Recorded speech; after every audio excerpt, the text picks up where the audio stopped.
Friends, welcome to CMC Indore. मैं साक्षी आप सभी का सीएमसी इंदौर सिविल सर्विसेज के ऑफिशियल यूट्यूब चैनल पर स्वागत करती हूं।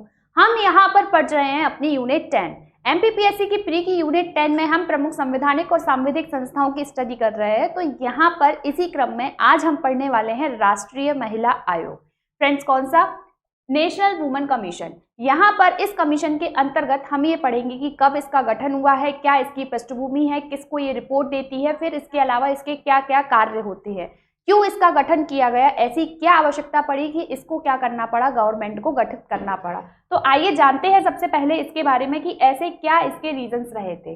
देखो, सबसे पहले अगर हम बात करें कहाँ से, अगर हम हिस्ट्री से ही शुरू हो जाते हैं, कहाँ से अगर इसकी हिस्ट्री की बात करें हम महिलाओं की, कि महिलाओं के लिए एक हमें अलग से आयोग का गठन क्यों करना पड़ा, ऐसे क्या कारण थे। तो अगर हम हड़प्पा और वैदिक सभ्यता में जाएं, हड़प्पा प्लस वैदिक सभ्यता में अगर हम जाएं तो महिलाओं की स्थिति कैसी थी?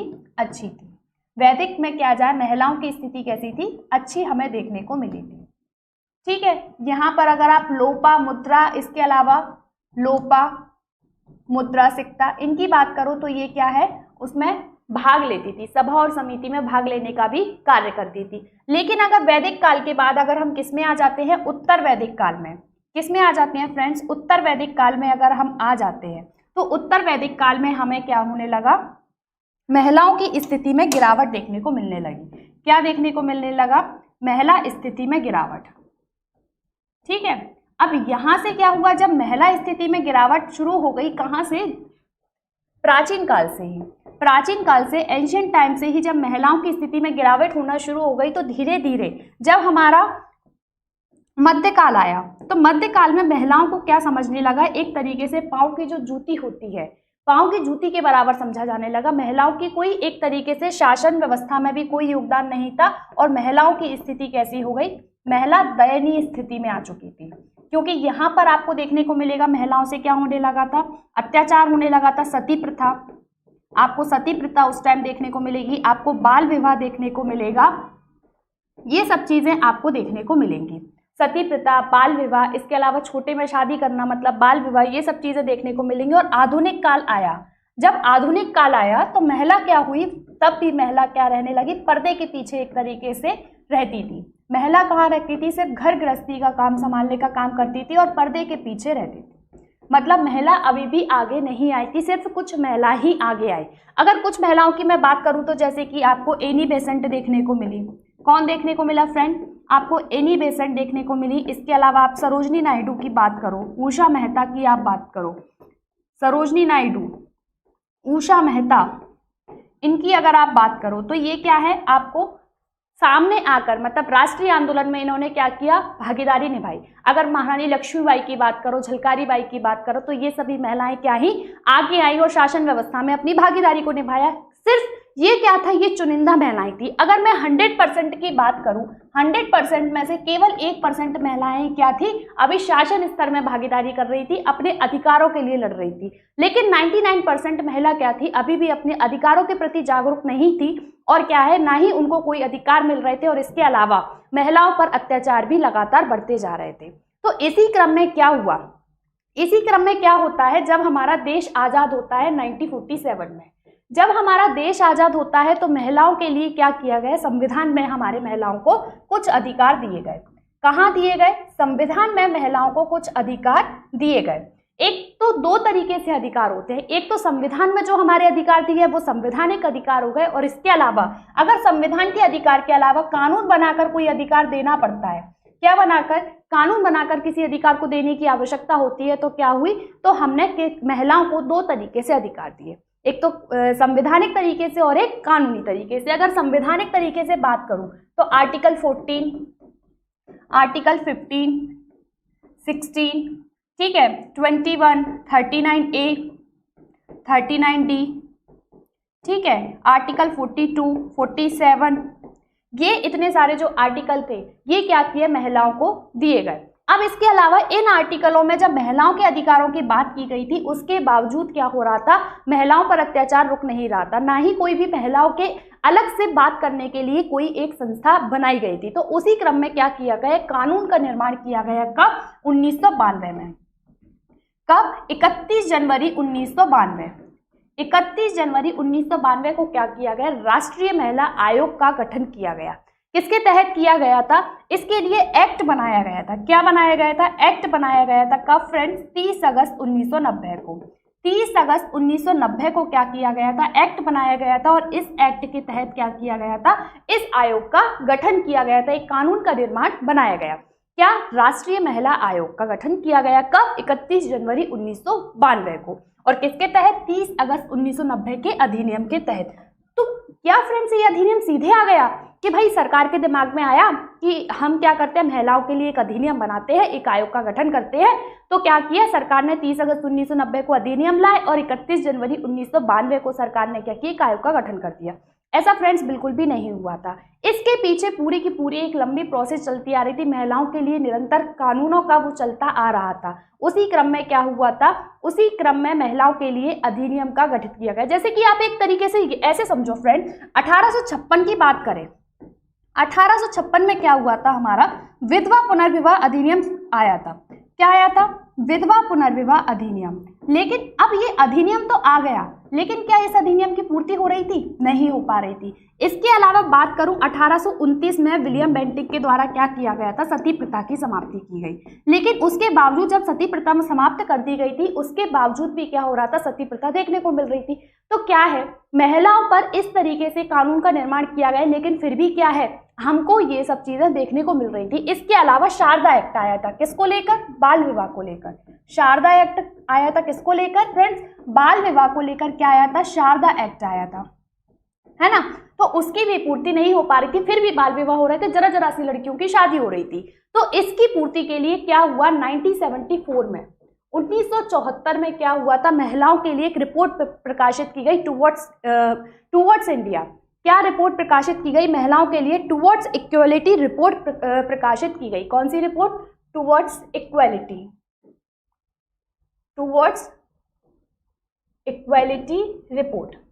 ठीक है, क्या किया गया, 1974 में टुवर्ड्स इक्वलिटी रिपोर्ट प्रकाशित की गई और इस रिपोर्ट में कहा गया कि महिलाओं के लिए क्या करना है, आपको एक आयोग का गठन करना है। क्या करना है, महिलाओं के लिए आपको क्या करना है, एक आयोग का गठन करना है।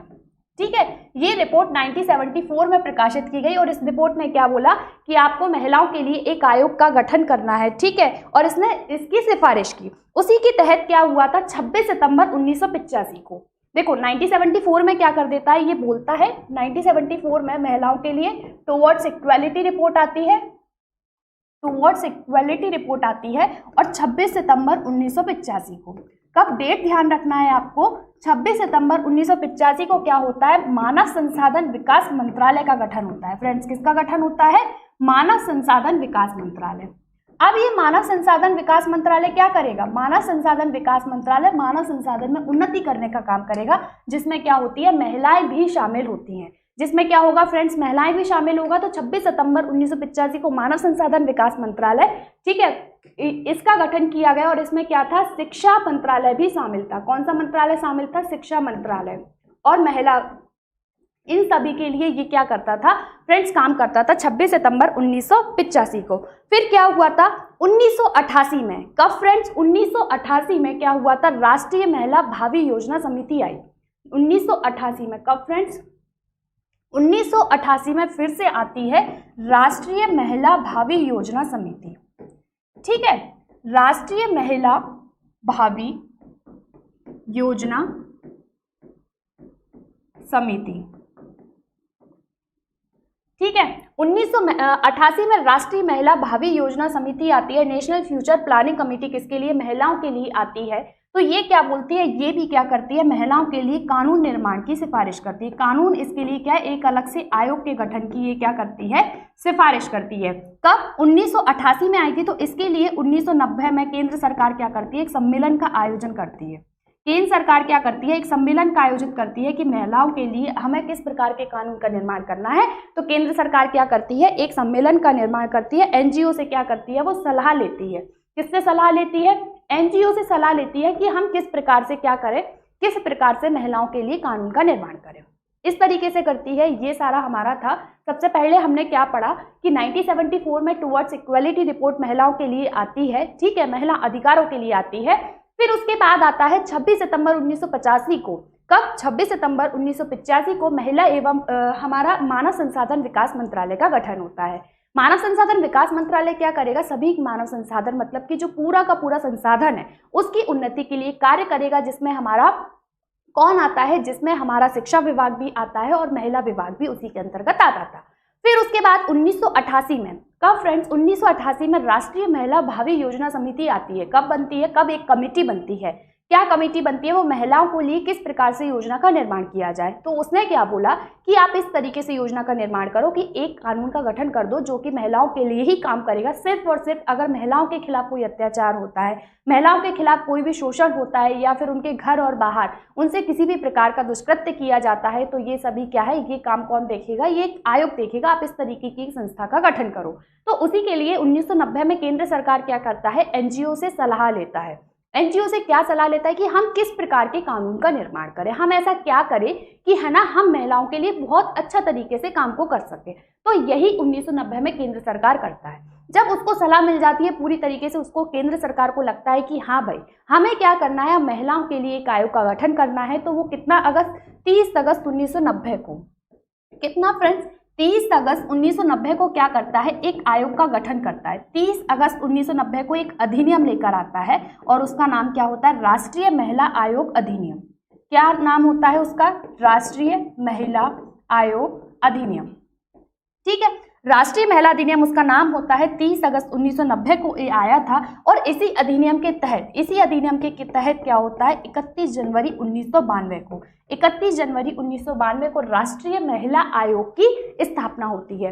कब फ्रेंड्स? 31 जनवरी 1992 को नेशनल वुमेन कमीशन की एस्टैब्लिशमेंट होती है। ठीक है, ये इतना सा आपको बस इतना इसकी क्या है, ये पूरी पृष्ठभूमि है कि हमने महिलाओं को कानून देने की जरूरत क्यों पड़ी। तो यही सारे के सारे इसके रीजंस थे। अब फिर हम क्या पढ़ेंगे? अब हम पढ़ने वाले हैं कि इसकी नियुक्ति कौन करता है। हर एक आयोग में पढ़ते हैं, हर एक आयोग का हमारा क्या रहता है कि भाई इसकी नियुक्ति कौन करता है। ठीक है, इसकी नियुक्ति कौन करता है, हटाता कौन है, शपथ कौन दिलाता है। ठीक है, ये हमारे क्या रहते हैं और इसकी संरचना क्या है, इसकी क्या तो संरचना रहती है, ये सारे हमारे क्या रहते हैं, पॉइंट्स रहते हैं। तो सबसे पहले हम इसकी पृष्ठभूमि के बारे में पढ़ते हैं कि इसकी पृष्ठभूमि है क्या। तो अगर बात करें सबसे पहले महिला आयोग के बारे में, तो हमने क्या पढ़ा था, 1974 में भारत सरकार द्वारा महिलाओं की स्थिति पर एक समिति गठित की गई थी। जो समिति ने रिपोर्ट कौन सी दी थी, टुवर्ड्स इक्वालिटी। टुवर्ड्स इक्वालिटी क्या है, इस समिति ने रिपोर्ट दी थी कि महिलाओं को बराबरी का अधिकार देने के लिए आपको क्या करना है, एक संस्था का गठन करना है जो सिर्फ महिलाओं के अधिकारों की बात करेगी, किसी और के अधिकारों की बात नहीं करेगी। अगर उसको कहीं भी ऐसा लगता है कि महिला के अधिकारों का हनन हो रहा है या फिर उनके साथ कोई भी गलत कार्य हो रहा है या फिर उनको कहीं पर भी बराबरी का अधिकार नहीं मिल रहा है, तो ये समिति क्या करेगी, ये आयोग या फिर ये अधिनियम क्या करेगा, अपनी आवाज उठाएगा। अगर हमने कानून का निर्माण कर दिया और एक संस्था की, तो वो संस्था क्या करेगी, अपने कार्यों का निर्वहन अच्छे तरीके से करेगी। फिर उसके बाद क्या है, 1988 में क्या होता है, 1988 में प्रथम राष्ट्रीय महिला परिप्रेक्ष्य योजना आती है। जो हमने पढ़ा था महिलाओं के लिए क्या आती है, राष्ट्रीय भावी योजना समिति का गठन होता है, वही आता है। महिलाओं के लिए क्या होता है, एक परिप्रेक्ष्य, महिलाओं के परिप्रेक्ष्य में एक योजना आती है। ठीक है, योजना क्या करती है, योजना यही करती है कि भाई बहुत हो चुका, महिलाओं पर अभी भी अत्याचार हो रहा है, महिलाओं को बराबरी का अधिकार नहीं मिल रहा है, अभी भी हमें दहेज प्रथा, बाल विवाह, शोषण, ये सब महिलाओं के साथ हमें देखने को मिल रहे हैं। तो आप क्या करो, आप एक कानून का निर्माण करो। ठीक है, आपको एक कानून का निर्माण करना है फ्रेंड्स। तो यहाँ पर इस योजना ने क्या किया, ये योजना आई थी और उसने ये सिफारिश की, है ना। फिर 1992 में क्या किया गया, महिलाओं हेतु राष्ट्रीय आयोग की स्थापना की गई थी, राष्ट्रीय महिला आयोग अधिनियम 1990 के तहत। तो कब, 30 अगस्त 1990 के तहत, कितने, 30 अगस्त 1990 के तहत 31 जनवरी 1992 में, कितना फ्रेंड्स, 31 जनवरी 1992, ये डेट आपको ध्यान रखनी है। 31 जनवरी 1992 को राष्ट्रीय महिला आयोग अधिनियम 1990 के तहत क्या होता है, महिला आयोग की, राष्ट्रीय महिला आयोग की क्या होती है, स्थापना होती है। अब ये क्या काम करेगी, तो सिंपल सी बात है कि जब महिला है तो महिला के ही अधिकारों की बात करेगी। ऐसा नहीं है ये पुरुष के अधिकारों की बात करने के लिए चली जाएगी, ऐसा बिल्कुल नहीं होने वाला। यहाँ पर जैसे कि हमें प्राचीन काल में, जैसे कि अगर आप 80 के दशक में चले जाओ या फिर अभी कुछ टाइम पहले तक ही चले जाओ, आपको दहेज प्रथा देखने को मिल रहा था। इसके अलावा आपको बाल विवाह, जैसे कि अभी हाल ही में हमारी विवाह की आयु 18 से कितने वर्ष करने के लिए अधिनियम लाया गया है, 21 वर्ष करने के लिए अधिनियम लाया गया है, लेकिन अभी गजट नोटिफिकेशन नहीं आया है, तो एक कानून का रूप इसने अभी तक नहीं लिया है। मतलब अगर अभी आप क्या है 18 साल में शादी कर लेती है एक लड़की, तो उसे बाल विवाह नहीं माना जाएगा, लेकिन जिस दिन ये कानून का रूप ले लेगा उस दिन क्या है ये बाल विवाह माना जाएगा। क्या माना जाएगा? अगर लड़की 19 साल में शादी करती है तो भाई तुमने बाल विवाह किया, और अभी ऐसा ये कानून में नहीं है। अभी क्या है कानून का निर्माण नहीं हुआ है, तो अभी ऐसा नहीं है, अभी सिर्फ अधिनियम लाया गया है। इस बात को आपको ध्यान रखना है। 18 से 21 वर्ष और पुरुषों की कितनी 24 ईयर, है ना। अगर एक 22 साल का लड़का शादी करता है मतलब उसने क्या किया है, बाल विवाह किया है। इस बात को ध्यान रखना, जिसको अभी करनी है तो जल्दी जल्दी कर लो, है ना। ये भी एक चीज़ें हैं थोड़ा सा। तो यहाँ पर जैसे कि आपको दहेज प्रथा, कि भाई अगर देख लो अगर इतना मिलता है तो हम शादी करेंगे, और अगर इतना नहीं मिलता है तो हम नहीं करेंगे, है ना। 10 लाख का लगेगा, 20 लाख लगेंगे, पैसे तो ऐसे मांगते हैं जैसे पता नहीं क्या मांग रहे हैं, है ना। तो दहेज प्रथा, अगर कहीं पर भी ऐसा लगता है कि दहेज प्रथा के लिए कानून लेकर आए और उसकी सही तरीके से पूर्ति नहीं हो पा रही थी, तो यहाँ पर क्या है महिला आयोग को अगर पता पड़ता है कि भाई यहाँ पर दहेज के कारण किसी लड़की को परेशान किया जा रहा है, तो वो क्या करेगी, वहां पर अपने उन उक्त मामलों का संज्ञान लेगी और उस पर कार्रवाई करने का कार्य करेगी, क्योंकि उनको क्या है सिविल न्यायालय की शक्तियां प्राप्त है, सिविल कोर्ट की शक्तियां क्या है महिला आयोग को प्राप्त हैं। इसके अलावा उनको लगता है कि किसी महिला के साथ घर पर क्या हुई है, मारपीट हुई है, उसके साथ कबड्डी खेली गई है, महिला को एक तरीके से फुटबॉल बना के मारा गया है, तो यहाँ पर क्या है महिला को अगर इस तरीके से महिला के साथ कोई दुष्कृत्य किया जाता है, कोई भी गलत कार्य उसके साथ किया जाता है, तो महिला आयोग तुरंत संज्ञान लेता है और संबंधित पर क्या है कार्रवाई करने का आदेश देता है। यहाँ पर ये सब क्या होते हैं, महिला के कार्य होते हैं, महिला आयोग के कार्य होते हैं। तो देखो इसका जनरल इंट्रोडक्शन हम बात करें कि भाई ये क्या क्या काम करता है, तो देखो सबसे पहले अगर इसकी स्थापना की बात करें, अगर मैं इसकी सबसे पहले किसकी बात करूं, इसकी स्थापना की बात करूं आपके सामने, तो इसकी स्थापना कब हुई थी फ्रेंड्स, 31 जनवरी 1992 को। किसके तहत? एक्ट आया था 30 अगस्त 1990 के अधिनियम के तहत। ये तो क्या हो गई, इसकी स्थापना की बात हो गई। अब इसकी स्थापना एक अधिनियम के तहत हुई है, तो इसकी प्रकृति कैसी होगी? ऑब्वियस सी बात है, जब अधिनियम के तहत स्थापना की जाती है तो किसी भी आयोग की प्रकृति कैसी प्रकृति का होता है, वो सांविधिक प्रकृति का आयोग वो होता है। तो इसकी प्रकृति कैसी है फ्रेंड्स, इसकी प्रकृति है सांविधिक, और इसकी नियुक्ति किसके द्वारा की जाती है, केंद्र सरकार के द्वारा की जाती है। किसके द्वारा? इसके हर एक कार्य है, इसका मतलब नियुक्ति करना केंद्र सरकार, हटाना किसके पास है, जो नियुक्ति करता है उसी के पास क्या रहता है, हटाने का भी अधिकार रहता है। तो हटाएगा भी कौन, केंद्र सरकार, और शपथ भी दिलाने का काम करेगी वही। अब संरचना की बात करें तो इसमें क्या होते हैं, एक अध्यक्ष होता है प्लस एक सचिव होते हैं, एक अध्यक्ष, एक सचिव और 5 अन्य सदस्य। तो टोटल कितने हो गए, टोटल मेंबर कितने हो गए, यहाँ पर 7। ये आपको ध्यान रखना है। जो सचिव होगा, जो सचिव क्या होगा, अखिल भारतीय सेवा का अधिकारी। कौन? अखिल भारतीय सेवा का अधिकारी होगा, या फिर जो महिलाओं से संबंधित क्या हो, ज्ञाता हो, महिला अधिकारों से संबंधित ज्ञाता हो, वो क्या होगा, इसका सचिव होगा। और अध्यक्ष क्या होगा, अध्यक्ष हमेशा ही क्या होगी, एक महिला होगी। अध्यक्ष हमेशा ही क्या होगी, एक महिला होगी। और जो अन्य सदस्य होंगे उनमें से क्या है, एक एससी या फिर एसटी का होना चाहिए। सदस्य क्या है, जो सदस्य है वो एससी या फिर एसटी का होना चाहिए। ये सब महिला आयोग के बारे में हमारा जनरल इंट्रोडक्शन था। देखते हैं, देखो स्थापना कब हुई थी, 31 जनवरी 1992 को धारा 3 के तहत। किसके तहत? धारा 3 के तहत इसकी क्या हुई थी, स्थापना हुई थी। उसके बाद अगर बात करें तो आधार क्या था, आधार था राष्ट्रीय महिला आयोग अधिनियम 1990 के तहत 31 जनवरी 1992 को इसकी स्थापना हुई थी। प्रकृति कैसी है, प्रकृति क्या है, सांविधिक। सांविधिक क्यों भाई, अधिनियम के तहत स्थापित हुआ है तो इसकी प्रकृति कैसी होगी, इसकी प्रकृति सांविधिक प्रकृति का ये निकाय होगा।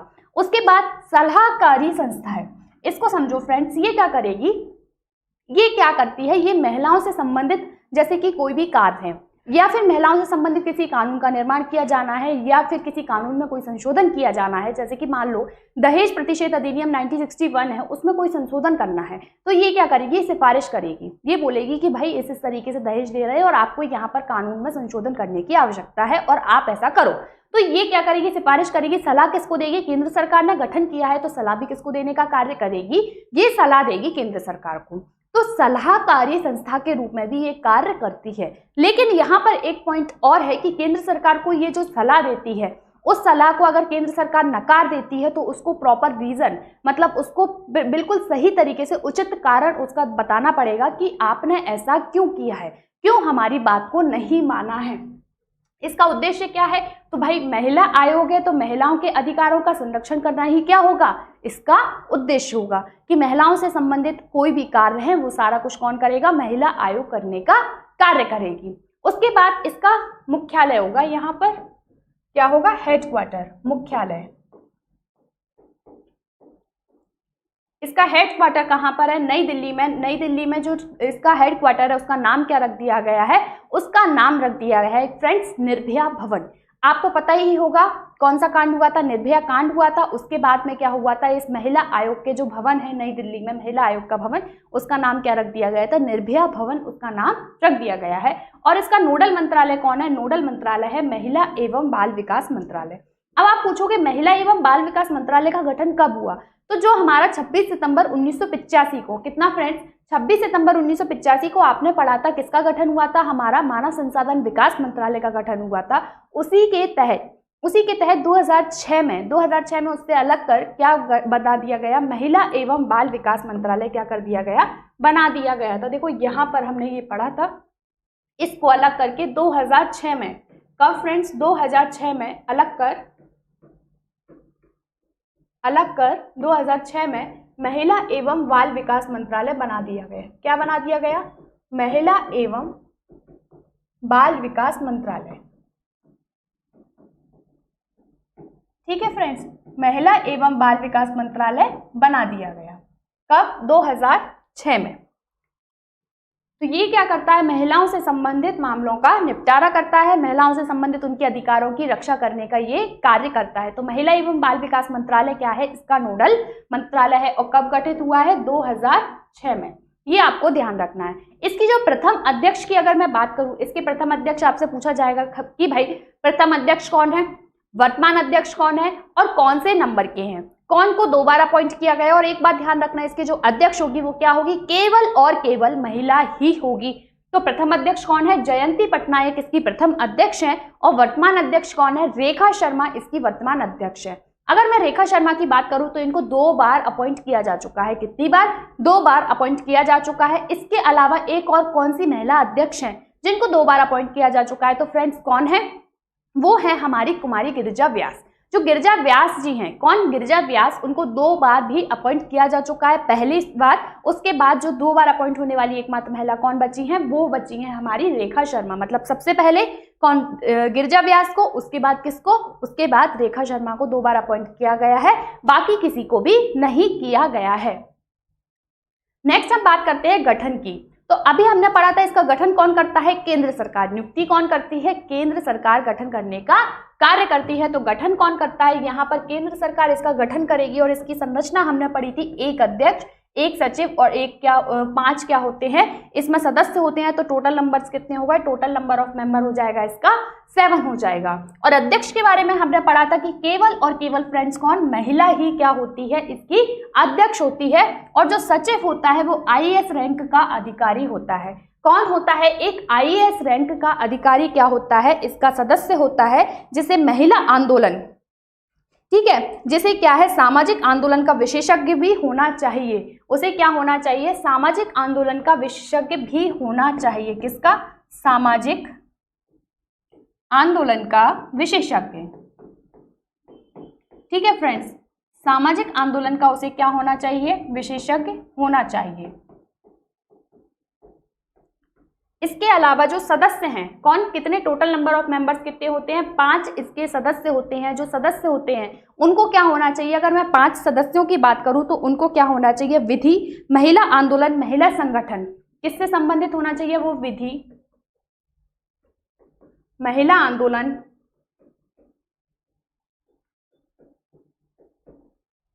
विधि, महिला आंदोलन और महिला संगठन। किसका? महिला संगठन के बारे में उनको जानकारी होनी चाहिए। उनको क्या चुना जाएगा? उनको सदस्य चुना जाएगा। और एक और बात ध्यान रखना है, एक सदस्य SC का और एक सदस्य क्या होना चाहिए? यहाँ पर ST का होना चाहिए। एक सदस्य अनुसूचित जाति का और एक सदस्य यहाँ पर अनुसूचित जनजाति का होना चाहिए। तो टोटल नंबर ऑफ मेंबर्स यहाँ पर क्या आ जाएंगे, 7 मेंबर्स होंगे। इसमें सचिव को भी क्या होता है, इसका मेंबर माना जाता है। क्या माना जाता है, सचिव को इसका मेंबर माना जाता है। तो टोटल संरचना में क्या हो जाएगा, 7 मेंबर्स हो जाएंगे, एक अध्यक्ष, एक सचिव और 5 क्या हो जाएंगे, सदस्य। और ध्यान रखना केवल महिला ही क्या होगी, इसकी अध्यक्ष होगी। इसकी नियुक्ति के बारे में अगर मैं बात करूं तो देखो गठन किसने किया, गठन हमारा केंद्र सरकार ने किया। तो नियुक्ति भी कौन करेगी, यहाँ पर नियुक्ति करने का कार्य भी कौन करती है, केंद्र सरकार करती है। और इसके अलावा इसके नियम भी सारे कौन बनाती है, केंद्र सरकार बनाती है। ठीक है, यहाँ पर हमने पढ़ा था,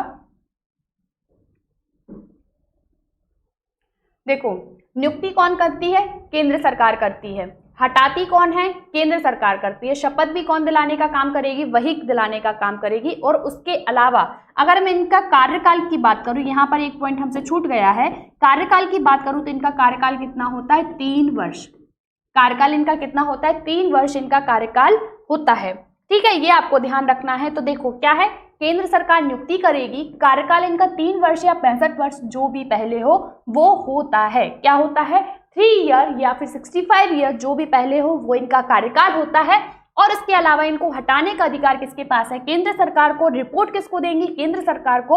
और शक्तियां इनके पास कैसी हैं, सिविल कोड के समान इनके पास शक्तियां प्राप्त है। अब जो रिपोर्ट केंद्र सरकार को देती है तो केंद्र सरकार क्या करता है, संसद में उस रिपोर्ट को रखता है, संसद में रिपोर्ट रखता है। ठीक है, और अगर राज्य सरकार के संबंध में है तो राज्य सरकार कहां पर रखेगा, विधानसभा में रिपोर्ट रखेगा।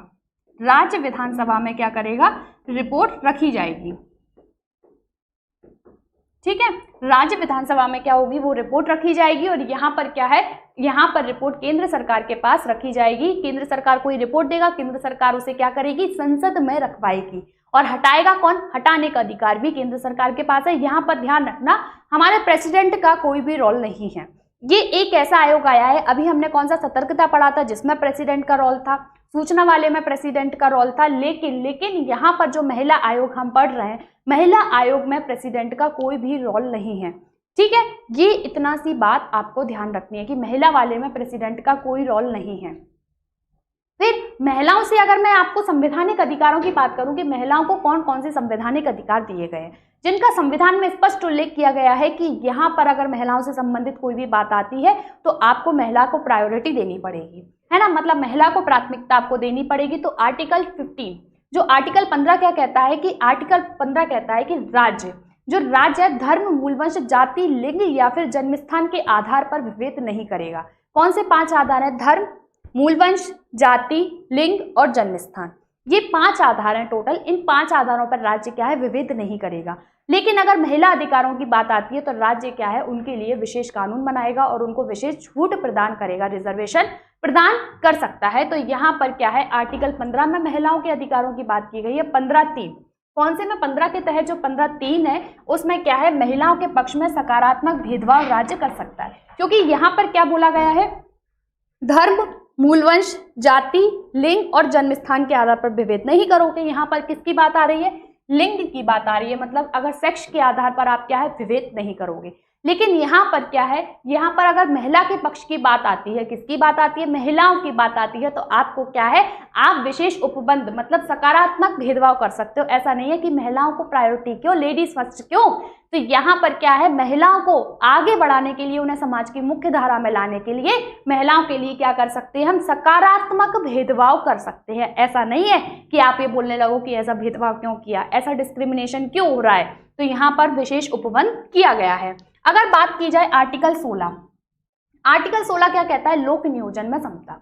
ठीक है, अब मतलब सभी को रोजगार पाने का समान अवसर उपलब्ध होगा। लेकिन जैसे कि रोजगार पाने में लिंग के आधार पर भेदभाव नहीं किया जाएगा। लेकिन यहाँ पर भी अगर महिला के अधिकारों की बात आती है तो महिलाओं को विशेष अधिकार प्रदान किए जाएंगे। जैसे कि आपने देखा होगा महिलाओं को कौन सी लीव मिलती है, महिलाओं को मिलती है पीरियड्स लीव मिलती है कि नहीं मिलती, पीरियड्स में लीव। इसके अलावा महिलाओं को मैटरनिटी लीव मिल जाती है, पीरियड्स में नहीं मिलती है, विदेशों में मिलती है। लेकिन महिलाओं को कौन सी मिलती है, मातृत्व अवकाश मिलता है, पुरुषों को तो नहीं मिलता मातृत्व अवकाश। तो यहाँ पर महिलाओं को विशेष परिस्थिति के अनुसार लोक नियोजन में क्या दिया गया है, विशेष अधिकार प्रदान किए गए हैं।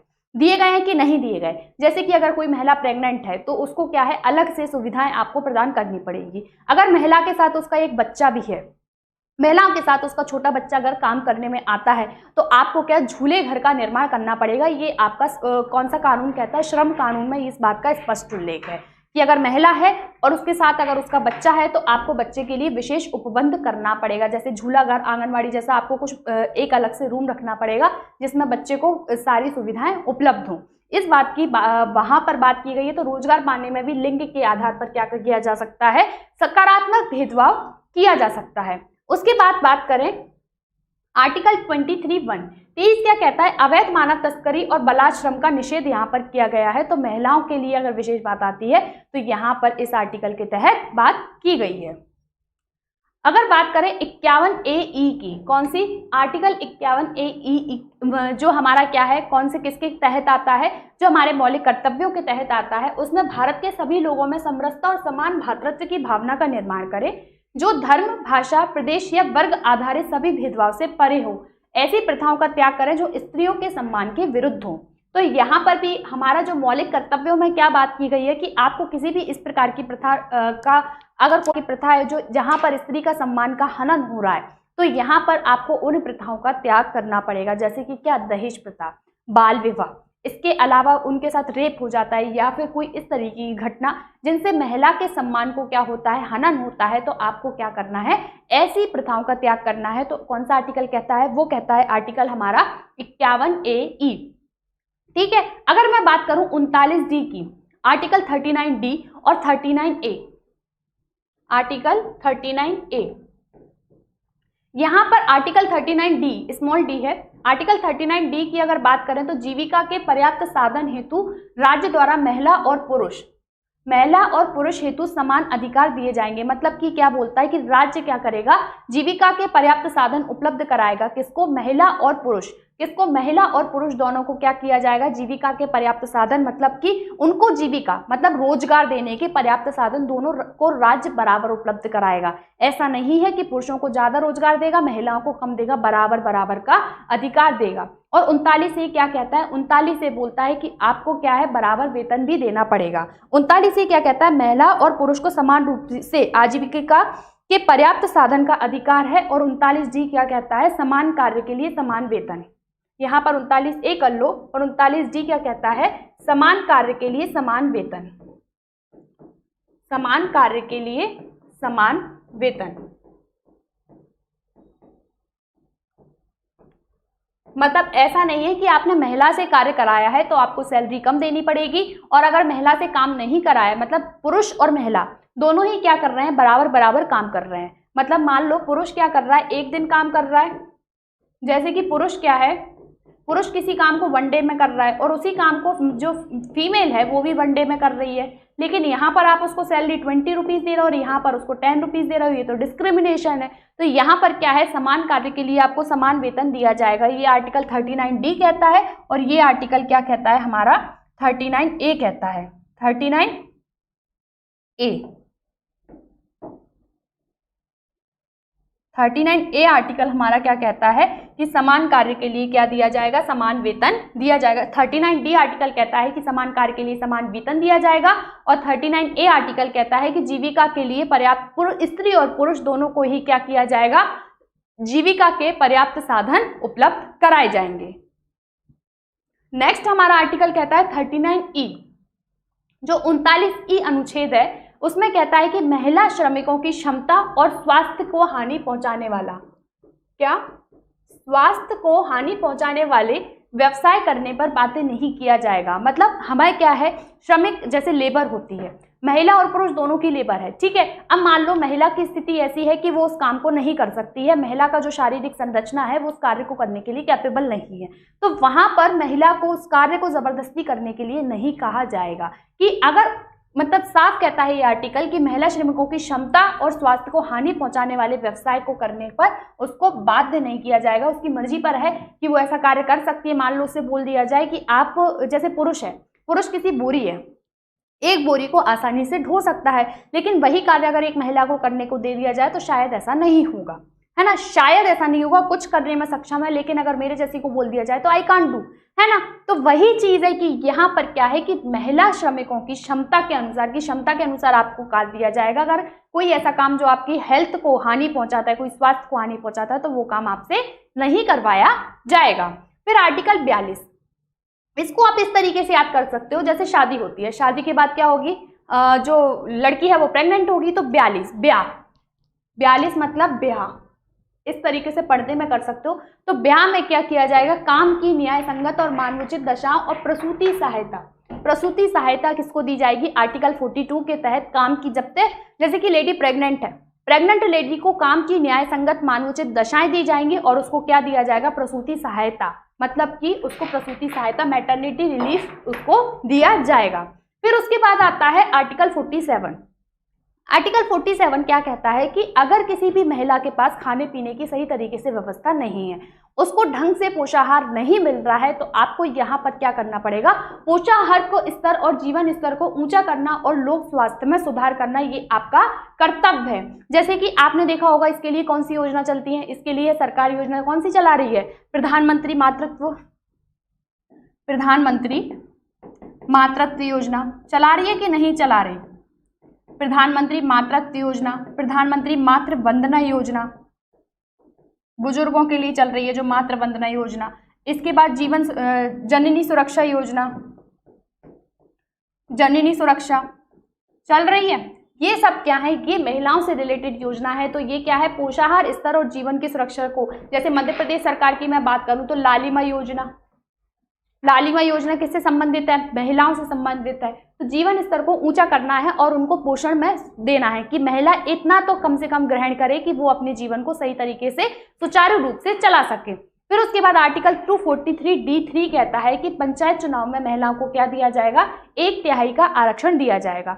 जो हमारे पंचायत के चुनाव होते हैं उसमें महिलाओं को कितना आरक्षण देने का प्रावधान किया गया है, 1/3 आरक्षण। कहाँ पर, अपने मध्य प्रदेश सरकार में।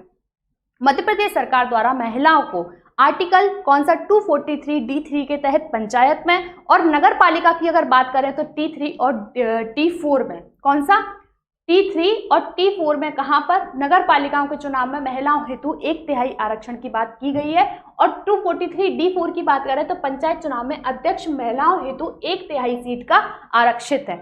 मतलब यहाँ पर पंचायत चुनाव में जो अध्यक्ष होंगी, कौन, पंचायत चुनाव में अध्यक्षों की सीट का भी क्या कर दिया गया है, रिजर्वेशन कर दिया गया है कि भाई पंचायतों में भी 1/3 महिलाओं को आरक्षित कर दिया गया है। अभी हाल ही में आपने सुना होगा, हमारे यहाँ पंचायतों में इस तरीके की व्यवस्था है कि महिलाओं को हम लगभग 50% समथिंग आरक्षण दे रहे हैं, स्पेशली एमपी गवर्नमेंट तो कर रही है। तो इसीलिए केंद्र सरकार ने क्या किया है कि जो ग्लोबल जेंडर गैप इंडेक्स आता है, कौन सा इंडेक्स आता है, ग्लोबल जेंडर गैप इंडेक्स, उसमें क्या है, उसके जो प्रावधान है, ग्लोबल जेंडर गैप इंडेक्स जिस तरीके से क्या होता है, एक तरीके से पूरी सूची रहती है कि किन किन देश को रखता है। तो यहाँ पर जैसे कि संसद में महिलाओं का प्रतिनिधित्व कितना है, राज्य विधानसभा में महिलाओं का प्रतिनिधित्व कितना है, इन सबको भी रखता है। तो यहाँ पर बोला गया है कि भाई हम पंचायत में महिलाओं को 50% से अधिक आरक्षण दे रहे हैं, और अन्य राज्यों में तो 1/3 दिया जाता है, और मध्य प्रदेश की बात करें तो 50% से अधिक आरक्षण है। तो यहाँ पर आप पंचायतों के आरक्षण को भी क्या रखो, यहाँ पर शामिल करो। किसमें, भारत के परिप्रेक्ष्य में ग्लोबल जेंडर गैप इंडेक्स अगर आप देते हो तो पंचायत में जो आरक्षण महिलाओं को दिया जाता है आप उसको भी शामिल करो, ये बात सरकार ने बोली है। इसके अलावा आर्टिकल 326 में व्यस्क मताधिकार और आर्टिकल 14 में क्या दिया गया है, समानता का अधिकार महिलाओं को दिया गया है। तो ये सारे के सारे जो अधिकार हैं, इन अधिकारों के तहत महिलाओं को विशेष अधिकारों की प्राप्ति हुई है, और वो भी किसके तहत, संविधान के तहत। और कानून की अगर बात करें तो कानून हम आगे डिस्कस करेंगे कि कौन कौन से कानून के तहत महिलाओं को क्या मिला है, विशेष अधिकार मिला है। जैसे कि घरेलू हिंसा अधिनियम, दहेज प्रतिषेध अधिनियम, PCPNDT एक्ट। तो ये सारे एक्ट जब बनाए गए हैं तो इनके तहत महिलाओं को विशेष सुरक्षा प्रदान की गई है। जैसे कि बात करें अब कार्य क्या होते हैं और इनके पास, महिला आयोग के पास क्या शक्ति है। तो भाई जब महिला है तो महिला से संबंधित क्या करेगी, किसी भी प्रकार के मुद्दे को देखेगी। जैसे कि मान लो किसी का घर है ना, किसी के घर में महिला की क्या हुई है, महिला के साथ घरेलू हिंसा हुई है, यहाँ पर महिला को क्या किया गया है, उसके साथ मारपीट की गई है। अब वो चली, जिस लेडी के साथ ऐसा हुआ है, जिस महिला के साथ ऐसा हुआ है कि मारपीट हुई है, तो वो महिला आयोग में शिकायत कर दी उसने। अब महिला आयोग में उसने शिकायत कर दी तो वो क्या देखेगी, उस मुद्दे की क्या करेगी, जांच करेगी और फिर उसके बाद देखेगी, परीक्षण करेगी कि भाई तुम जो कह रही हो वो सत्य है कि असत्य है। उसको परीक्षण करने के बाद, टेस्ट करने के बाद भी देखेगी। तो भारत में संविधान अथवा विधियों में महिलाओं के संरक्षण और मुद्दे की जांच भी करेगी, मतलब कि संविधान में, इसके अलावा संविधान में जो जो आर्टिकल के तहत महिलाओं को क्या दिया गया है, संरक्षण दिया गया है, तो उन बात की पूर्ति ठीक तरीके से हो रही है या फिर नहीं हो रही है। तो महिलाओं के संरक्षण और संबंधित मुद्दे की जांच भी करेगी और परीक्षण करने का भी कार्य करेगी। उसके बाद आयोग क्या करेगा, केंद्र सरकार को क्या देता है, वार्षिक रिपोर्ट प्रस्तुत करता है। केंद्र सरकार को रिपोर्ट देता है और केंद्र सरकार इस रिपोर्ट को कहां पर रखवाती है, हम पढ़ चुके हैं। रिपोर्ट कहां पर रखवाएगी, संसद में रखवाने का कार्य करेगी। उसके बाद शिकायतों के संदर्भ में स्वतः संज्ञान की कार्यवाही की जा सकती है। अब जैसे कि मान लो किसी महिला ने क्या किया, चुपचाप से शिकायत कर दी कि भाई मेरे खिलाफ क्या हो रहा है, यहाँ पर अत्याचार हो रहा है, कर दी, तो ये क्या करेगी, उसको स्वतः संज्ञान ले लेगी कि मतलब अब महिला को जाने की जरूरत नहीं है, एक बार कंप्लेंट हो गई। या फिर ऐसा भी हो सकता है कि मान लो मुझे ऐसा दिख रहा है कि मेरी कोई भाभी है या फिर कोई और है, मेरे सामने क्या है, जैसे कि मैं जहाँ रहती हूँ मेरे सामने एक महिला को उसका हस्बैंड क्या कर रहा है, मारपीट कर रहा है, और मैंने क्या किया, महिला आयोग में जाकर कंप्लेंट कर दी। मैंने की है उस महिला के बिहाफ पर। अब वो महिला नहीं गई है, वो महिला तो पति के प्रेम में है, वो नहीं गई, वो पिट भी ली फिर भी नहीं गई, और लेकिन मुझसे नहीं देखा गया, मैंने कंप्लेंट कर दी। तो महिला आयोग वहां पर क्या करेगा, स्वतः संज्ञान लेने का काम करेगा कि, और फिर परीक्षण करेगा क्या ऐसा वास्तव में हुआ है या फिर नहीं हुआ। ये क्या काम करेगा, ये देखने का काम कौन करेगा, महिला आयोग करेगा। तो शिकायतों के संदर्भ में स्वतः संज्ञान की कार्रवाई भी की जा सकती है। इसके अलावा ये क्या करती है, महिलाओं से संबंधित सामाजिक एवं आर्थिक विकास के लिए योजना निर्माण की प्रक्रिया में भी भागीदारी लेती है। अब जैसे कि मान लो प्रधानमंत्री को कौन सी योजना बनानी है कि महिलाओं को पोषाहार का उच्च स्तर मिले, ठीक है, प्रधानमंत्री जी को ये योजना बनानी है, तो उसके लिए क्या करेगा, वो राष्ट्रीय महिला आयोग से सिफारिश करेंगे कि भाई आप बताओ कि कैसी क्या योजना बनाई जाए।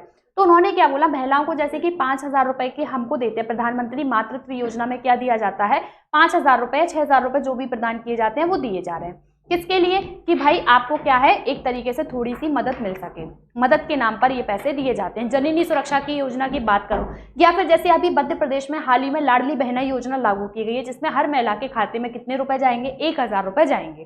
की गई है कि नहीं की गई। तो यहाँ पर महिला आयोग ने बताया होगा, राज्य महिला आयोग ने बताया होगा कि महिलाओं को अगर आप इस तरीके से दो जिससे उनकी आमदनी में अगर थोड़ा सा पैसा उनके पास आएगा तो उनके जीवन स्तर में सुधार होगा। तो यहाँ पर यही है कि महिलाओं से संबंधित सामाजिक, यहाँ पर क्या विकास किया, लाडली बहना में सामाजिक और आर्थिक दोनों ही विकास करने का काम किया। तो सामाजिक और आर्थिक विकास के लिए योजना निर्माण की प्रक्रिया में भी क्या करती है, भागीदारी करती है और उनको सलाह देने का काम करती है। किसको, सेंट्रल गवर्नमेंट को सलाह देने का कार्य करती है।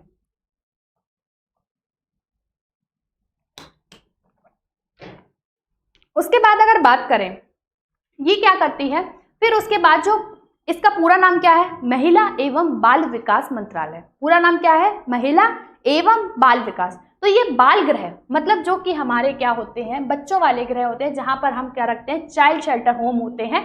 तो बाल और महिला संरक्षण गृहों का भी दौरा कर उसमें सुधार की बात करती है और महिलाओं से संबंधित किसी विधि में संशोधन प्रस्ताव करना या फिर सुझाव देना उसका भी काम करती है। जैसे विधि, कैसे विधि में बात करो, जैसे कि अभी हाल ही में कौन सा बनाया गया है, हाल ही में क्या बनाया गया, बाल विवाह के लिए बाल विवाह अधिनियम आया था।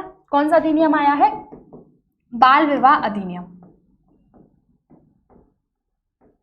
ठीक है।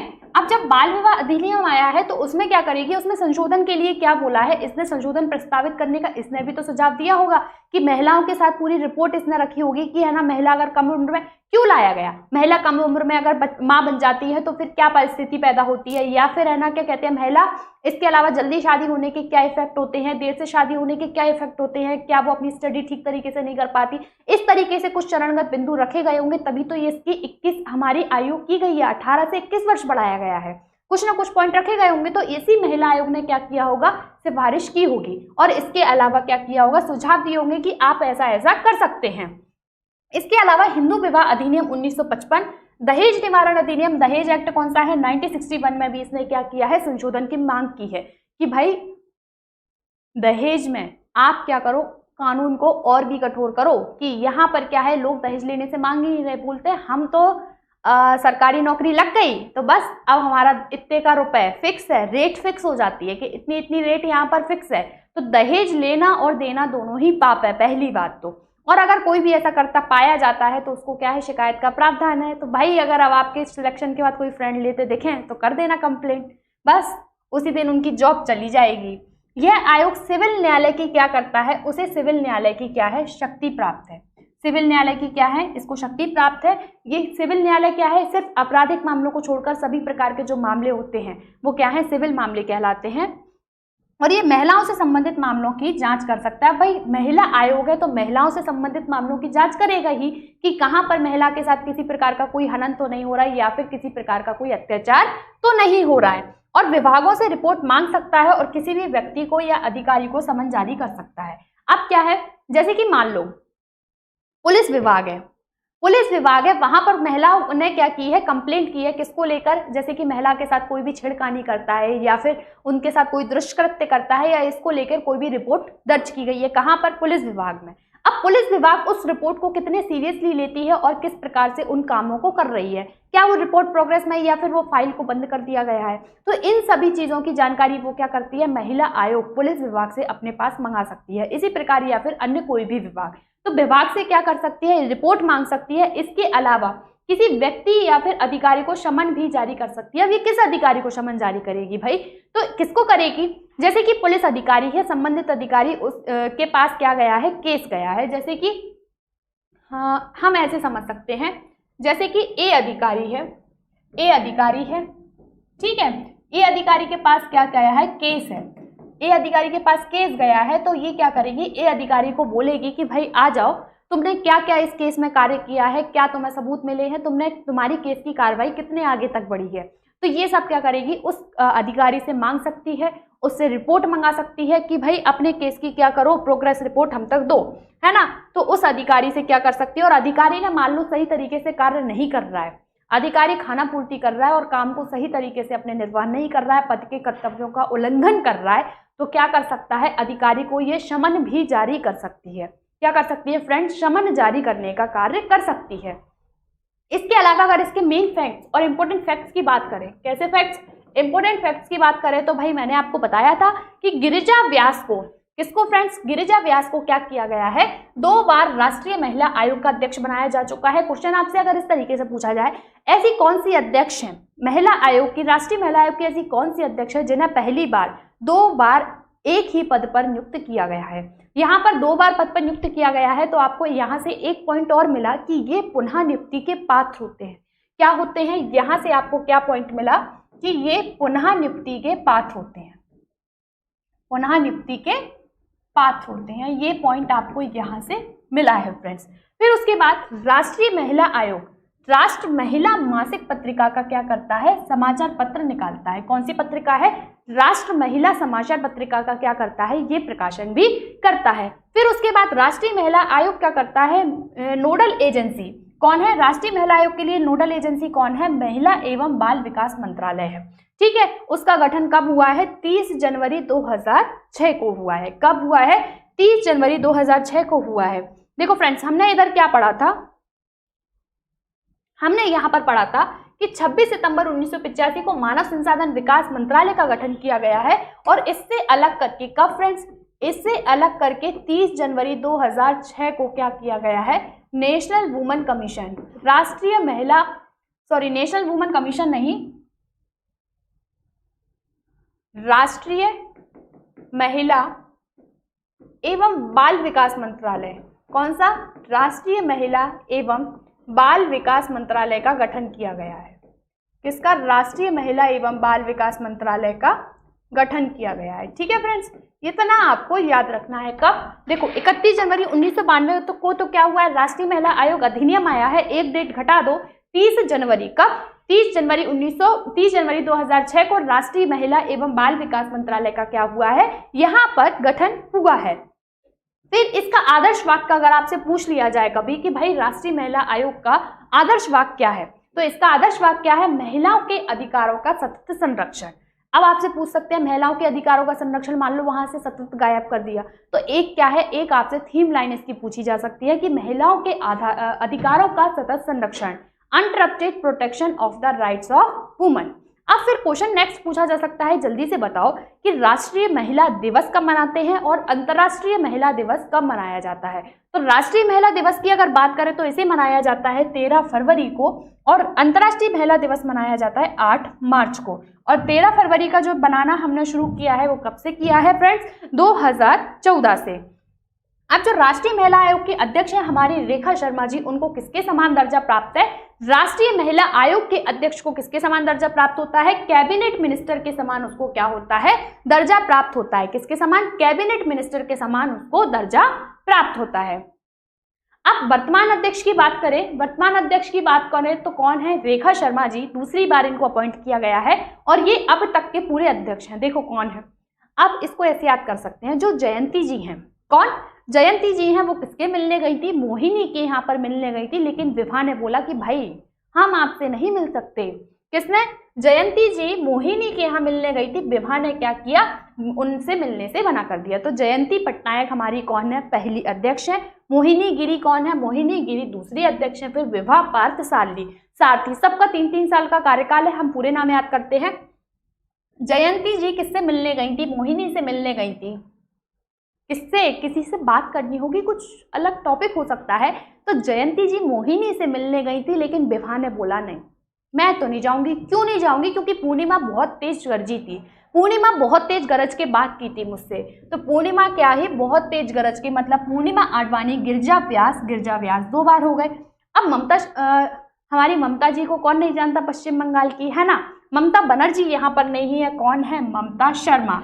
उसको मेरे ऊपर बिल्कुल भी ममता नहीं आई, ममता ललिता रेखा, ठीक है, ममता ललिता रेखा। तो हमारे नाम याद हमको हो चुके हैं, कौन, जयंती जी किससे मिलने गई थी, मोहिनी से मिलने गई थी। विभा के घर चलना है तो विभा ने तो मना कर दिया। क्यों मना कर दिया, क्योंकि पूर्णिमा जो थी, पूर्णिमा आडवाणी, क्योंकि बहुत तेज गरज के बोली थी, गिरजा व्यास, ठीक है, पूर्णिमा बहुत तेज गरज के बोली थी, तो इसीलिए क्या किया, ममता ललिता के साथ रेखा के यहाँ चली गई।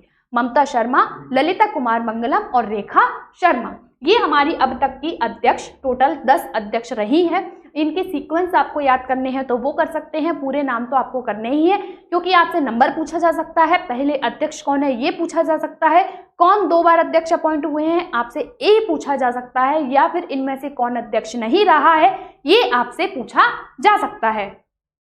नेक्स्ट हमारा है, इसके और अगर फैक्ट की अगर हम बात करें तो राष्ट्रीय महिला कोष की स्थापना कब की गई है, वो की गई है 1990 को। और मानव संसाधन विकास मंत्रालय का गठन हम पढ़ चुके हैं, कब किया गया था, 26 सितंबर 1985 को। और इससे अलग कर 2006 में क्या किया गया है, महिला एवं बाल विकास मंत्रालय का गठन किया गया है। 39A क्या कहता है, महिला और पुरुष और महिला को समान रूप से आजीविका के पर्याप्त साधन का अधिकार है। वहां पर जो हमने 39A आर्टिकल पढ़ा था, इसके अलावा महिलाओं के हमने क्या कर लिए हैं, पूरे संवैधानिक अधिकार पढ़ लिए हैं। क्या पढ़ लिए हैं, पूरे के पूरे संवैधानिक अधिकार हमने पहला होकर पढ़ लिए हैं। अब हमें पढ़ने हैं कानून के तहत महिलाओं को कौन से अधिकार मिले हैं, कौन कौन से वैधानिक अधिकार महिलाओं को प्रदान किए गए हैं। तो देखो फ्रेंड्स, कौन से किए गए हैं, इंडियन पीनल कोड, भारतीय दंड संहिता के तहत क्या किया गया है, महिलाओं को अधिकार प्रदान किया गया है। किसके तहत, भारतीय दंड संहिता के तहत, इंडियन पीनल कोड के तहत।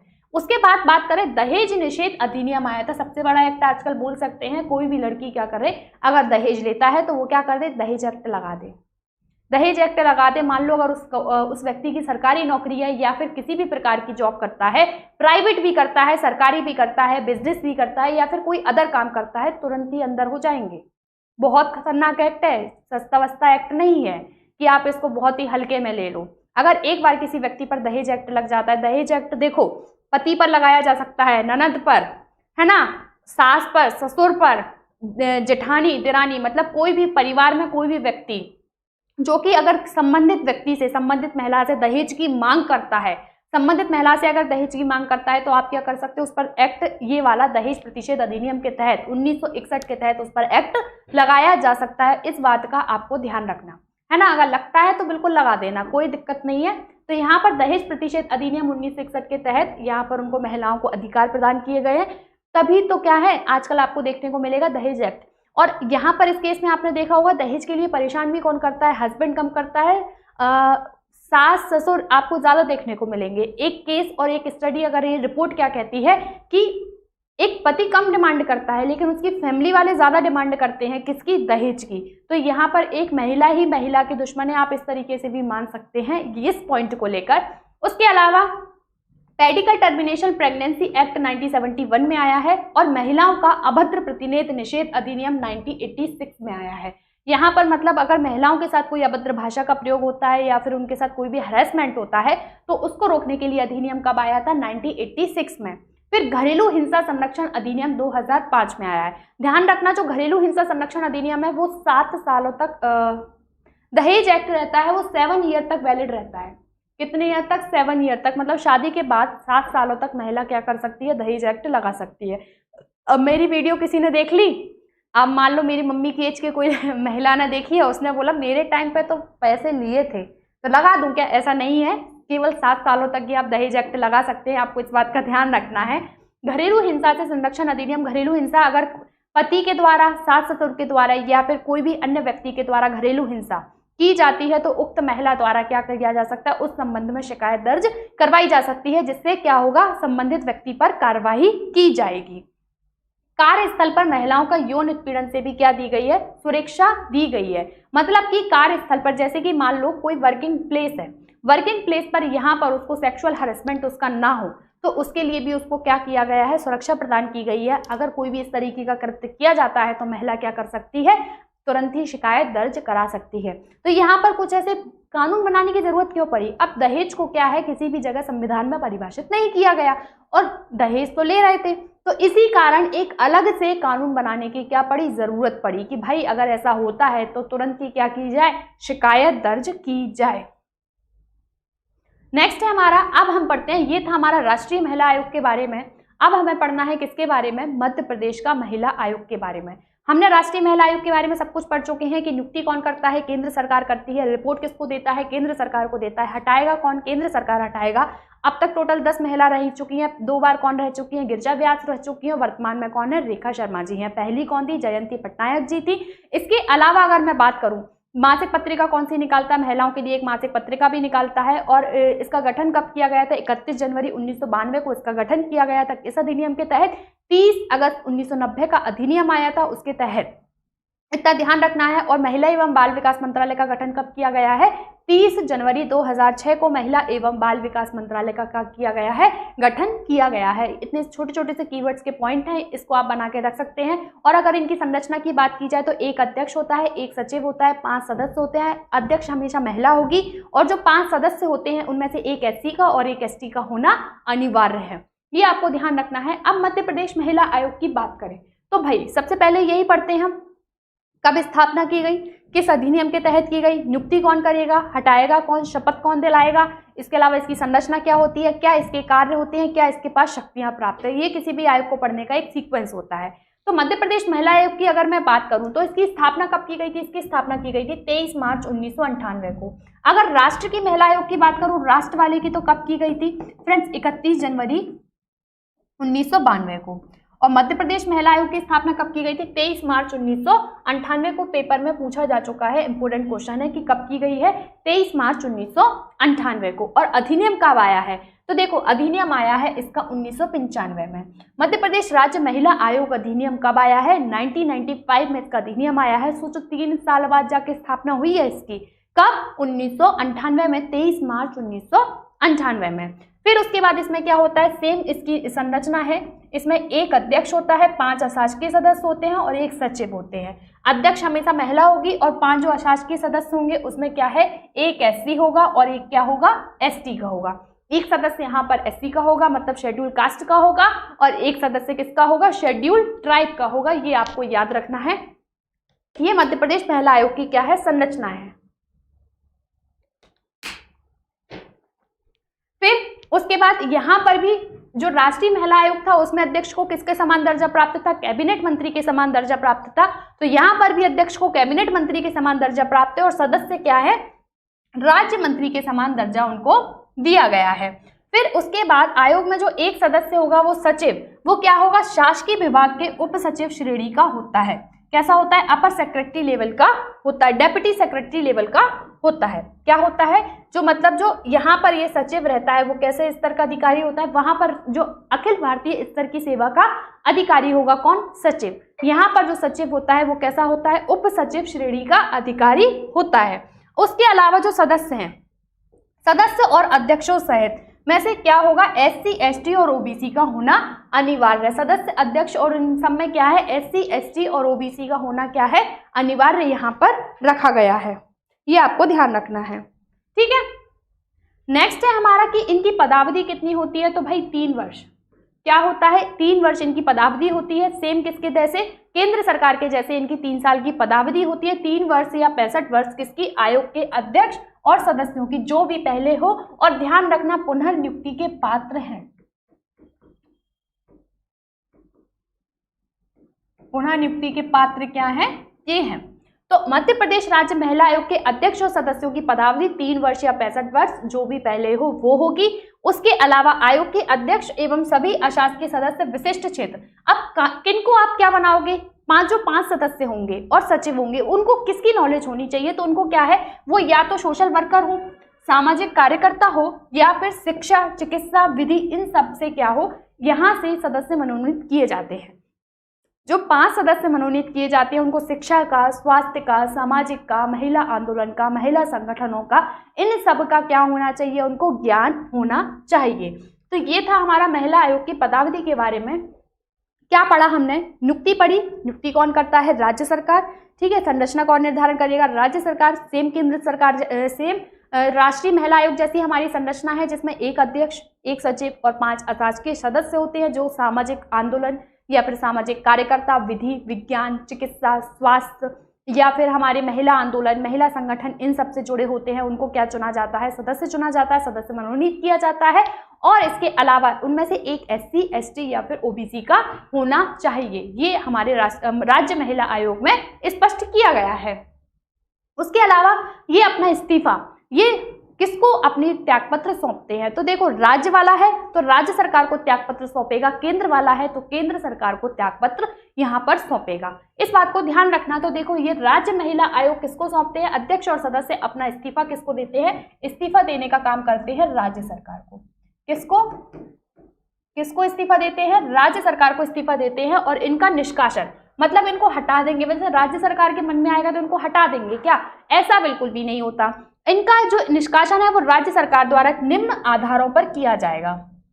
क्यों करेंगे, या तो दिवालिया हो जाए, मतलब बैंक करप्सी हो जाए, मतलब बैंक में जैसे उन्होंने लोन लिया है तो वो लोन चुकाने में असमर्थ हो जाते हैं तो बैंक क्या कर देता है, दिवालिया घोषित कर देता है। तो या तो वो दिवालिया घोषित हो जाए या फिर विकृतचित होने पर सक्षम न्यायालय की घोषणा। विकृतचित मतलब एक तरीके से काम में अपना काम ठीक तरीके से नहीं कर पा रहे हैं, जैसे मेंटली डिसेबल हो चुके हैं या फिर कोई अन्य घटना उनके साथ घटित हो चुकी है, तो विकृतचित होने पर और न्यायालय क्या कर दे, घोषणा कर दे कि हाँ भाई ऐसा हो चुका है, क्या कर दे, मेडिकल सर्टिफिकेट बना के दे दे कि अब वो काम करने में समर्थ नहीं है। या फिर नैतिक अक्षमता के आधार पर अपराध में दोषी पाए जाने पर, जैसे कि मान लो महिला आयोग वाला है, महिला आयोग का अध्यक्ष और सदस्य महिलाओं के लिए काम करना है, इसके अलावा वो किसी भ्रष्टाचार में या फिर कोई नैतिक आधार पर इस तरीके का कृत्य करता हुआ पाया जाता है तो उसको क्या कर दिया जाएगा, उसको अपने पद से पदच्युत कर दिया जाएगा। कार्य नहीं कर पा रहा, ठीक तरीके से कार्य का निर्वहन नहीं कर पा रहा, महिलाओं के अधिकारों की रक्षा ही नहीं कर पा रहा है, कार्य करने में वो क्या हो चुका है, असमर्थ हो चुका है, तो उसको अपने पद से हटा दिया जाएगा। लगातार 3 अधिवेशन में अनुपस्थित हो। अब जो महिलाओं से संबंधित मुद्दे हैं, महिलाओं से संबंधित कार्य प्रणाली है या फिर जितने कार्य करने होते हैं उनके लिए क्या किया जाता है, अधिवेशन बुलाए जाते हैं।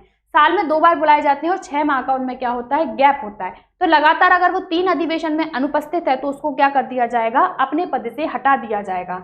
या फिर राज्य सरकार को ऐसा लगता है कि अध्यक्ष और सदस्य का पद पर रहना अब लोकहित में नहीं है, वो कोई इस तरीके से मान लो कि महिला आयोग का अध्यक्ष इस तरीके से कोई कमेंट कर देता है जिससे महिलाओं पर ही गलत इफेक्ट जा रहा है, या फिर उसका कोई कथन इस तरीके से वो बोलता है जिससे क्या है, उसके पद की गरिमा का हनन हो रहा है ना, पद की गरिमा सही तरीके से नहीं हो पा रही है, तो राज्य सरकार को प्रतीत होता है तो अध्यक्ष और सदस्य को पद पर रखना लोकहित में नहीं है कि भाई अब तुम नहीं रह पाओगे, तो वो क्या करेगी, राज्य सरकार उसको हटा देती है। वेतन और भत्ते, तो वेतन और भत्ते कौन निर्धारित करेगा? राज्य सरकार द्वारा यहाँ पर निर्धारित की जाएंगे। क्यों भाई? नियुक्ति कौन कर रहा है? केंद्र सरकार। हटा कौन रहा है? केंद्र सरकार। संरचना कौन निर्धारित कर रहा है? केंद्र सरकार। तो वेतन भत्ते भी कौन निर्धारित करेगा? केंद्र सरकार। सेम ऐसा कौन होगा? सेम ऐसा का ऐसी प्रोसीजर राज्य सरकार वाले में फ्रेंड्स दोहराई जाएगी कि नियुक्ति राज्य सरकार, हटा राज्य सरकार रहा है, नियम निर्धारित कर रहा है राज्य सरकार, तो क्या है? वेतन और भत्ते भी कौन निर्धारित करेगा? राज्य सरकार द्वारा निर्धारित किए जाएंगे और राज्य सरकार द्वारा अनुदान में से दिया जाएगा। वेतन भत्ते राज्य सरकार द्वारा जो अनुदान प्राप्त होते हैं, मतलब भारत की संचित निधि पर भारत नहीं, ऐसा नहीं है कि इनके जो वेतन भत्ते हैं वो भारत की संचित निधि पर भारित होंगे, ऐसा नहीं है। राज्य सरकार को जो अनुदान प्राप्त होते हैं इनको क्या है? राज्य सरकार द्वारा जो अनुदान प्राप्त होते हैं वहीं से इनको वेतन वगैरह दिए जाएंगे। नेक्स्ट हम बात करते हैं बैठक। तो साल में इनकी देखो, अभी मैंने आपको बताया साल में कितनी बैठक होती है? 2 बैठक होती हैं और 2 बैठकों के मध्य में 6 माह से ज्यादा का क्या रहता है? अंतराल रहता है। अब आपसे क्वेश्चन पूछा जा सकता है कि बताइए जो राज्य महिला आयोग की साल में कितनी बैठकें आयोजित करता है? तो क्या रहेगा आपका आंसर? 2 बैठक आयोजित करता है। फिर आपसे क्वेश्चन पूछेगा उन राज्य महिला आयोग साल में 2 बैठक आयोजित करता है, उनमें न्यूनतम कितने माह का अंतर रहता है? तो कितने माह का अंतर रहता है? 6 माह का उनमें अंतर रहता है। और समय और स्थान, मतलब किस स्थान पर बैठक होनी है, किस समय पर बैठक होनी है, तो वो कौन निर्धारित करेगा? जो राज्य महिला आयोग या फिर राष्ट्रीय महिला आयोग है उनके अध्यक्ष के द्वारा निर्धारित किया जाएगा। समय स्थान कौन करेगा? राज्य महिला आयोग के अध्यक्ष के द्वारा निर्धारित किया जाएगा। और अगर लगातार 3 बैठकों में 3 अधिवेशन होते हैं महिला आयोग के और वो अनुपस्थित रहता है तो उसको सरकार क्या कर देगी? उसको सरकार द्वारा हटा दिया जाएगा। अब ये काम क्या करती है? तो देखो सेम जो राष्ट्रीय महिला आयोग काम करेगी वही क्या करेगा? राज्य महिला आयोग काम करेगा। ये महिलाओं को संवैधानिक और विधिक संरक्षण जो अधिकार दिए गए, संवैधानिक अधिकार और जो विधिक अधिकार हमने पढ़े थे, दहेज प्रतिषेध अधिनियम, घरेलू हिंसा अधिनियम, बाल विवाह अधिनियम, इसके अलावा PCPNDT एक्ट, और ये जो सारे एक्ट हमने पढ़े थे, मतलब वैधानिक अधिकार और संवैधानिक अधिकार जो महिलाओं को दिए गए, अगर उनकी पूर्ति नहीं हो पाती उनकी समीक्षा करना कि भाई सही तरीके से संरक्षण उनका हो रहा है कि नहीं हो रहा। इसके अलावा महिला जेल और अस्पताल में भी महिलाओं की बेहतरी है। जैसे महिला बंदी गृह होते हैं जहां पर महिलाओं ने कोई अत्याचार किया होता है तो अलग से महिला सेल का गठन किया जाता है। तो महिलाओं के बंदी गृह में महिलाओं के साथ कोई अत्याचार तो नहीं हो रहा, सही तरीके से तो वो रह रही है कि नहीं रह रही। तो महिलाओं के अस्पताल, महिला जेल एवं अस्पतालों में महिलाओं की बेहतरी हेतु क्या करता है? आवश्यक प्रयास करता है। इसके अलावा महिलाओं के कल्याणकारी कार्यक्रम एवं योजनाओं का क्या करता है? व्यापक प्रचार प्रसार भी करता है। अब जैसे महिलाओं के कल्याणकारी कार्यक्रम की मैं बात करूं, अगर मैं आपको महिलाओं के कल्याणकारी कार्यक्रम ही गिनवा दूं तो देखो कौन कौन से हैं। महिलाओं के कल्याणकारी कार्यक्रम में मध्य प्रदेश सरकार की बात करें तो अभी हाल ही में मध्य प्रदेश सरकार का कौन सा है? लाडली बहना है ना, लाडली लक्ष्मी योजना, लाडली लक्ष्मी योजना, जननी सुरक्षा योजना, जननी सुरक्षा योजना। अगर मैं केंद्र सरकार की बात करूं, केंद्र सरकार की बात करें तो कौन सी है? प्रधानमंत्री मातृत्व वंदना अभियान, प्रधानमंत्री मातृत्व योजना, प्रधानमंत्री मातृत्व योजना, ठीक है। प्रधानमंत्री वय वंदना, ये वृद्धों के लिए। वय वंदना किसके लिए है? बुजुर्गों के लिए। प्रधानमंत्री सुरक्षित मातृत्व अभियान, प्रधानमंत्री सुरक्षित मातृत्व अभियान तो किसके लिए है भाई? केंद्र सरकार ने ये महिलाओं के लिए योजना निर्धारित की गई है। जैसे कि फॉलिक एसिड, जैसे कि विटामिन कौन सा, आयरन के लिए क्या दिया जाता है? आयरन की गोली दी जाती है। फॉलिक एसिड की पूर्ति के लिए आयरन की गोली दी जाती है। कहाँ पर? आंगनवाड़ी में। आंगनवाड़ी की स्थापना की गई है। किसकी स्थापना की गई है? आंगनवाड़ी की स्थापना की गई है। तो ये सब किसके लिए किया गया है फ्रेंड्स? ये सब किया गया है महिलाओं के लिए। तो जब ये सब महिलाओं के लिए किया गया है तो कल्याणकारी कार्यक्रम और योजनाओं का क्या करती है? व्यापक प्रचार प्रसार करती है कि भाई ये योजना महिलाओं के लिए बनाई गई है। जैसे लाडली बहना योजना बनाई गई है महिलाओं के लिए, तो उसका भाई ये क्या करेगी? बहुत जोर शोर से प्रचार प्रसार करेगी कि 1000 रुपये मिलने वाले हर महीने, आपको लेना ही लेना है। ये एक क्राइटेरिया है। इस योजना के बारे में पूरा महिलाओं को अवगत कराएगी और उसका क्या करेगी? प्रचार प्रसार करेगी। और उसके अलावा जो प्रताड़ित महिलाएं होती हैं, जैसे किसी महिला के साथ कोई गलत कार्य होता है तो हर स्तर पर उचित संरक्षण दिलवाने हेतु प्रयास करती है। हर स्तर से मतलब होता है चाहे वो मेडिकल स्तर हो, चाहे उसके बाद अगर वो महिला सही भी हो जाती है, मेडिकल भी सही हो जाता है, तो भी मानसिक रूप से क्या रहती है, वो पीड़ित रहती है। तो मानसिक स्थिति, फिर उसके बाद अगर उसको रोजगार की उपलब्धता नहीं है तो उसको रोजगार दिलवाना, उसकी पढ़ाई, हर स्तर पर क्या करती है, महिलाओं को संरक्षण दिलवाने का प्रयास करती है। उसके अलावा कन्या छात्रावास हैं, जो हमारे क्या है, कन्या छात्रावास की बात करें, गर्ल्स हॉस्टल है, वहां पर महिला जो कामकाजी महिला काम करती हैं, गर्ल्स हॉस्टल में एक वार्डन रहती है, महिला ही रहेगी, तो कामकाजी महिलाओं के छात्रावासों की स्थिति में भी सुधार हेतु क्या करती है, ये प्रयास करने का कार्य करती है। नेक्स्ट है हमारा शिक्षा और स्वावलंबन कार्यक्रम संचालन हेतु भी क्या करती है, शिक्षा से संबंधित कार्यक्रम अगर होते हैं तो उनको भी प्रोत्साहित करने का काम करती है। और महिलाओं के लिए सामाजिक आर्थिक महिलाओं का क्या है, सामाजिक आर्थिक विकास अच्छे तरीके से हो सके उसका भी ये कार्य करेगी। और राज्य महिला आयोग महिलाओं के मित्र, शिक्षक, शुभचिंतक, संकल्पशील परामर्शदाता के रूप में कार्यरत है। एक तरीके से ये की टैगलाइन है कि भाई महिलाओं का मित्र, शुभचिंतक, परामर्शदाता के रूप में क्या करती है, ये काम करती है।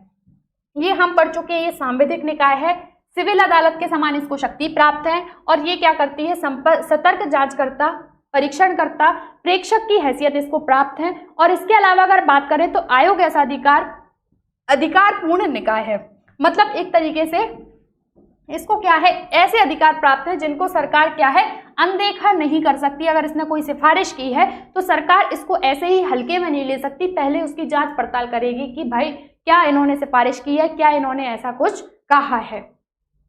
नेक्स्ट बात करते हैं रिपोर्ट। तो केंद्र सरकार वाला रिपोर्ट किसको देता है, केंद्र सरकार को, और राज्य सरकार वाला किसको रिपोर्ट देगा, ऑब्वियस सी बात है भाई, राज्य सरकार को रिपोर्ट देने का काम करेगा।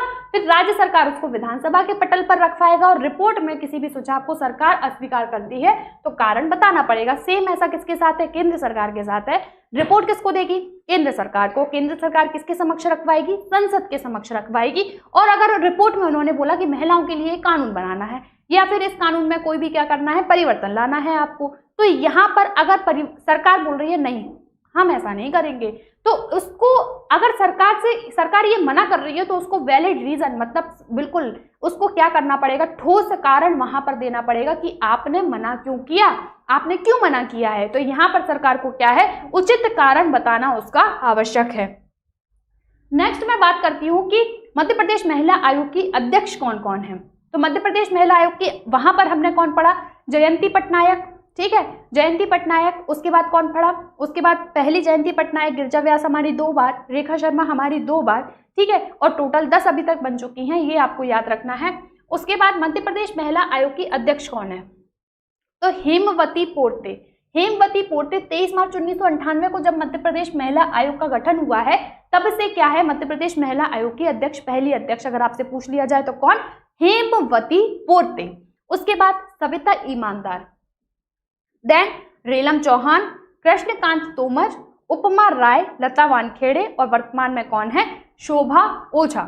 ये आपको पूरी की पूरी याद रखनी है। देखो इस तरीके से याद रख सकते हैं कि हेमवती है बिल्कुल भी ईमानदार, बहुत ईमानदार थी, हेमवती बहुत ईमानदार थी, इसलिए उनकी रेलगाड़ी क्या है, चल पड़ी। रेलम चौहान, ठीक है, कृष्णा ने उनको उपमा दी, कृष्णा ने क्या दी, उनको उपमा दी कि आप तो वनप्रस्थ वानखेड़े है ना, वानखेड़े स्टेडियम है हमारा, तो लता वानखेड़े बिल्कुल बहुत अच्छी हैं। तो यहाँ पर और वर्तमान सबको याद है शोभा ओझा। कभी ट्रिक से पूरी तरीके से सारे हम अध्यक्षों की लिस्ट याद कर लेंगे। नेक्स्ट है, देखो यहाँ पर हमारा क्या होता है, पूरा का पूरा अधिनियम खत्म होता है। ये था हमारा राष्ट्रीय महिला आयोग अधिनियम, जिसमें हमने राष्ट्रीय महिला आयोग पढ़ा, मध्य प्रदेश महिला आयोग के बारे में पढ़ा, और कल की क्लास में पढ़ेंगे हम इसके सारे के सारे एमसीक्यूज, कि जितने भी संभावित एमसीक्यूज हैं, जो आने की सारी संभावना है, वो पूरे के पूरे हम डिस्कशन करेंगे। अगर आपको क्लास की पूरी पीडीएफ चाहिए तो आपको क्या करना है, सीएमजी सिविल सर्विसेज इंदौर के टेलीग्राम चैनल को ज्वाइन करना है, और क्लास के डिस्क्रिप्शन में आपको क्या हो जाएगी, क्लास के डिस्क्रिप्शन के नीचे आपको उसकी लिंक मिल जाएगी। और ज़्यादा से ज़्यादा चैनल को सब्सक्राइब करें, वीडियो को लाइक करें और शेयर करें। Thank you so much.